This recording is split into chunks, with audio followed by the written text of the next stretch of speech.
లోకేష్ రాబోయే తరంలో నెక్స్ట్ టర్మ్‌కి ఇంకా ఆయనే మొత్తం టేక్ ఓవర్ చేసేలాగా అడుగులు వేస్తున్నారనడానికి ఇది పునాదులని అనుకోవచ్చా? టేక్ ఓవర్ చేయడం ఇయన్నీ కూడా మాట్లాడడానికి చాలా ఈజీగా ఉంటదండి. ఇదే లోకేష్ గారిని ఎంతోమంది విమర్శించారు కదండీ!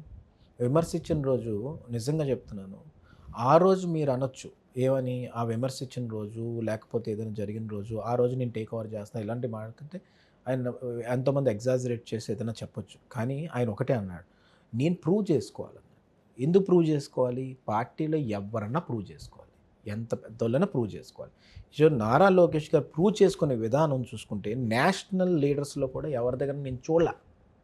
నేనెందుకు ఇంత పెద్ద మాట చెప్తున్నానంటే ఈ జనరేషన్‌లో I'm not talking about the old generation. ఈ జనరేషన్‌లో రాహుల్ గాంధీ గారైనా సరే నేను రాయబరేలీలో పోటీ చేస్తా. కేరళ ఎళ్లి నాకెక్కడ అనుకూలంగా ఉన్న దగ్గర పోటీ చేస్తాను అంటారు. అందుకే నేను చెప్తుందేంటంటే ఆయన వర్కింగ్ పార్టీ ప్రెసిడెంట్ అయ్యారంటే దాని ఎనకాల ఎంత కష్టం ఉంది. ఎంతమందికి ఇన్స్పిరేషన్‌గా నిలిచారు. ఎంతమందికి ఆ పాదయాత్ర చేసినప్పుడు నేను చూసాను ఆ కష్టాన్ని. కష్టం చూసి ఎమోషనల్ అయిపోయాం మీ అందరం కూడా. ఎందుకు ఇంత కష్టపడుతున్నారు? రోజుకి 20 కిలోమీటర్లు నడిచినప్పుడు కొంతమంది ఆ బస్సు పెట్టుకోవడానికి అంటే వా ఎవరైతే పాదయాత్ర కోసం పని చేస్తారనుకుంటున్నారో వాళ్ళకి అకామిడేషన్ పెట్టుకోవడానికి కూడా రూములు లేకపోతే కిందన పరుపులేసుకొని పడుకున్న రోజులు నేను చూశాను. కాబట్టి నేనేమంటున్నానంటే అండి, ఆయన కష్టపడ్డారు కాబట్టి ఆ స్థానం వచ్చింది. మేము కష్టపడ్డాం కాబట్టి మాకు రికగ్నైజేషన్ వచ్చింది. ఈరోజు నేను అదే చెప్తున్నాను. నేనేమంటున్నానంటే టేక్ ఓవర్ చేయడానికి ఇది ఆయన చెప్పిన మాటలే ఇయి. కష్టపడాలి, ముందుకెళ్ళాలి. అప్పుడు ఆటోమేటిక్‌గా ఆ ఎకోసిస్టమ్‌నే నేను తీసుకెళ్ళి పైన కూర్చోబెడతది. సో, ఇది టేక్ ఓవర్ చేయడానికి కాదండి. పార్టీని నిలబెట్టడానికి, ముందుకు తీసుకెళ్ళడానికి, సస్టైనబిలిటీ కోసం కష్టపడి తెలుగు జాతి అంటే అది ఒక్క ఆంధ్రాలోనే కాదండి, తెలంగాణలోనే కాదండి. మనం ఎక్కడ తెలుగు వాళ్ళున్నా కూడా ప్రొటెక్ట్ చేయడానికి ఈ పార్టీ ఐడియాలజీ. దాన్ని ముందు తీసుకెళ్తాం.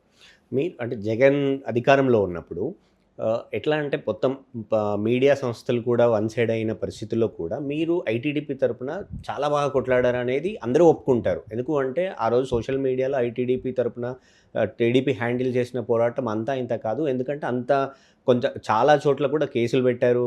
అయినా కూడా వెనక్కి తగ్గలేదు అని. సో, ఆ రోజు మీరు లోకేష్ గాని లేకపోతే మీరు మాట్లాడుకున్న సందర్భంలో ఎట్లా ఫేస్ చేయాలి అనుకున్నప్పుడు ఏమన్నా పర్టిక్యులర్‌గా ఇది ఒకటి చెప్తున్నానండి. మీకు ఐటీడీపీ అని కొంతమంది సోషల్ మీడియా స్ట్రక్చర్ అలాగుంటదంట, ఇలాగుంటదంట.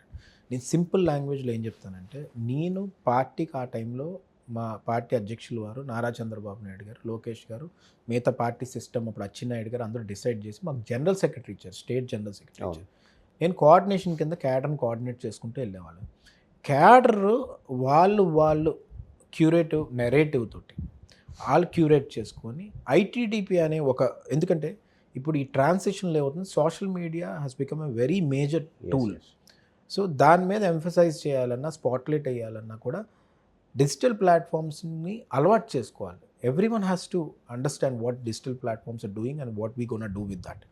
సో, ఆ ప్రాసెస్‌లో ఏంటంటే ఆ ఎకోసిస్టమ్‌ని క్రియేట్ చేయడానికనే బాధ్యత మీ అందరం తీసుకున్నాం, ముందుకెళ్ళాం. క్యాడర్ మాత్రం ఇన్వాల్వ్ అయ్యి వాళ్ళ స్ట్రాటజీని రోజు తీసుకెళ్ళడం. కానీ డిసిప్లిన్డ్‌గా ఎళ్ళేవారు. ఈ విషయంలో మాత్రం నేను ఒప్పుకోవాల్సింది ఏంటంటే చాలామంది మాతో మాట్లాడినా ఎందుకులే అన్న ఈ లైన్ దాటకూడదు, ఈ లైన్ దాటకూడదు అని ఎళ్ళేవారు. కానీ వాళ్ళ రాక్షసత్వ విధానాన్ని చూసి ఆ రెజ్యూమ్‌లోను జగన్మోహన్ రెడ్డి గారు సీఎంగా ఉన్నప్పుడు రెజ్యూమ్‌లో ఆ రాక్షసత్వ విధానం అంటే బార్డర్ లైన్ దాటి బిలో ద బెల్ట్ కామెంట్స్ చేసుకుంటూ, ఎవరైతే ఆడవాళ్ళని విమర్శిస్తూ, ఇంట్లో వాళ్ళు పోస్టర్స్ పెట్టడం, ఇయన్నీ చూస్తున్నప్పుడు నాకు ఏమనిపించిందంటే, ఈ సిస్టమ్ ఎక్కడ పోతుంది? ఎంత డివాస్టేట్ చేస్తున్నారంటే, ఈ విధంగా ఎలా తీసుకెళ్లాలో అర్థమయ్యేది కాదు. సో, అలాంటి టర్మోయిల్ సిట్యుయేషన్‌లో మీకొక్కటే గుర్తుపెట్టుకోవాల్సిందేంటంటే నారా లోకేష్ గారు ఎప్పుడు మీరు చూడండి, ఈవెన్ వెబ్ సిరీస్‌లో అయినా వుమెన్‌ని అబ్యూజ్ చేసే కంటెంట్‌ని తీసేసేయండి అని ఎందుకంటారంటే, ఆయన గ్రూమ్ అప్ అలాంటిది. దానికి అమ్మగారు భువనేశ్వరి గారిని ఎప్పుడు కూడా నేను గుర్తుపెట్టుకొని ఆమెను ఎప్పుడు ఆదర్శంగా తీసుకునే విధానం ఏంటంటే, మా అమ్మగారు వీళ్ళందరూ ఏంటంటే, మెయిన్ ఆళ్ళేదో అన్నారని మీరు అనకండి అని చెప్పి ఆ గ్రూమప్‌తో ఆయన పెంచారు కాబట్టి నేను ఈరోజు చెప్తున్నానండి. ఈరోజు కూడా ఎథిక్స్ కమిటీ పెట్టి చాగంటి కోటేశ్వరరావు గారిని పెట్టడం, ఇలాంటి ఐడియాస్ ఎవరికీ రాదండి. షైనింగ్ స్టార్స్ పెట్టడం.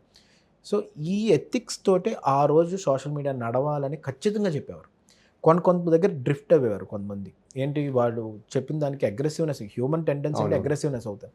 అక్కడ ఏమైనా పోస్ట్ దొరికితే ఆ పోస్ట్ వచ్చినట్టునే దానికి వెంటనే ఏం చేశారు, ఎథిక్స్ ఫాలో అవ్వాలని ఒక కమిటీని కాన్స్టిట్యూట్ చేసి ఓకే. పార్టీ ఆఫీస్‌లో పెట్టి దానికి బీటీ నాయుడు గారిని వీళ్ళందరినీ కూడా కమిటీ ఏసి ఆ కమిటీ వాడిని పిలుస్తారు. ఈ పోస్ట్ ఎందుకు పెట్టావు, ఇది తప్పు కదా, ఇది పెట్టకూడదు, తీసి. ఓకే. సో ఈ విధమైన సిస్టమ్ని ఫన్నల్ చేశారు. ఈ రోజుకి అదే చెప్తారు. ఈవెన్ ఒక ఒక వ్యక్తి మొన్న ఎక్కడో అబ్యూజ్ చేస్తే తనని అరెస్ట్ చేయించేసామన్న. అవునవును. ఎందుకు ఆ మెసేజ్ ఇవ్వడానికి, ఆడవాళ్ళని అలా చేయకూడదు. ప్లస్ మనం చేసే పనిని అమ్మకి చెప్పుకోకుండా ఉండే విధంగా ఉండకూడదు అని ఫస్ట్ టైం స్టేట్మెంట్ ఇచ్చిన పొలిటికల్ లీడర్ ఆయన. సో కాబట్టి నేనేమనుకుంటానంటే ఆ ఆ అవకాశం నాకు దక్కింది. నారా లోకేష్ గారితో, చంద్రబాబు నాయుడు గారితో కూర్చున్నప్పుడు కానీ, పార్టీ ప్రెసిడెంట్ గారు అచ్చెన్నాయుడు గారితో కూర్చున్నప్పుడు కానీ డైరెక్షన్ ఇలా ఉండేది. ఏమనంటే స్ట్రాటజికల్గా వాడు అఫెన్సివ్గా వచ్చినా కానీ కొంచెం కొంచెం డిఫెన్స్ తీసుకొని నెరేటివ్ని ఎక్స్ప్లెయిన్ చేయాలి, ప్రజలకు తెలియాలి, ఎక్స్పోజ్ చేయాలి. అదే మీరు లాస్ట్లో చూస్తే అన్ని వర్గాల వాళ్ళు వైసీపీకి వ్యతిరేకమయ్యారు. ఎందుకు వ్యతిరేకమయ్యారంటే అన్ని వర్గాల వాళ్ళని హింసించారు. హింసించే సఫకేషన్ ఉంటుంది కదండి, ఆ సఫకేషన్ ఎన్ని రోజులని మీరు బాటిల్లో పెట్టి దాస్తారు, అది ఏదో రోజు బ్లాస్ట్ అవుతుంది. ఆ బ్లాస్ట్ అయింది. టీచర్స్ అందరూ కూడా రోడ్డు మీదకి వచ్చి యాజిటేషన్ చేసినప్పుడు, పెళ్లి బస్సుల కింద మారువేషాల్లో వచ్చిన రోజులు చూసినప్పుడు ఇది బ్రిటిష్ టైంలో కూడా ఇలాగే ఉండేదేమో అనే ఫీలింగ్ నాకు వచ్చింది. ఓకే. సో అవన్నీ మేము చూసిన తర్వాత ఏంటంటే నెరేటివ్ని నిజంగా క్యాడర్ రెస్పాన్సిబిలిటీ తీసుకెళ్ళారు. అలాంటి క్యాడర్ని, అంత ఫర్మ్గా నించున్న క్యాడర్ని అయితే నేను ఎక్కడ చూడలేదు.